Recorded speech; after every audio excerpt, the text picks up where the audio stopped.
USD BRL safety margin পাইলে আমরা এই জায়গা থেকে ওকে সেফটি মার্জিন আপ ডিরেকশন 99 ওকে সেফটি মার্জিন 99 আমি নিছি ওকে লো ক্যাপিটালে সেফটি মার্জিন আপ ডিরেকশন 99 আর এটা রিজনটা কি এটা যদি আমি আপনাদের একটু ভালো করে বোঝাই ফার্স্ট অফ অল দেখেন মার্কেটটা কিন্তু একটা ট্রেন্ডি মার্কেট ওকে একটা আপ ট্রেন্ডি মার্কেট তারপর এই জায়গায় দেখেন পিছনে যে একটা সেল আর দুইটা সেল আছে যেটা প্রথম সেল যেটা আমাদের একটা গ্রিন ক্যান্ডেলটা এঙ্গেলফ করতে পারে না এর 50% নিচে ক্লোজ দিছে ওকে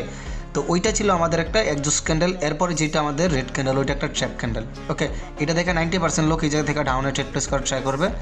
আর এরপরে যেহেতু একটা কনফার্মেশন পাইছি গ্রিন ক্যান্ডেল এরপর একটা আমরা আপে নিছি ওকে তো যদিও লস যদি দেয় কখনো তখন আমরা এটা রিকভারির জন্য এমটিজিতে ট্রেড প্লেস করতে পারবো ওকে এটা হলো আমাদের লজিক ওকে ভাই প্রফিট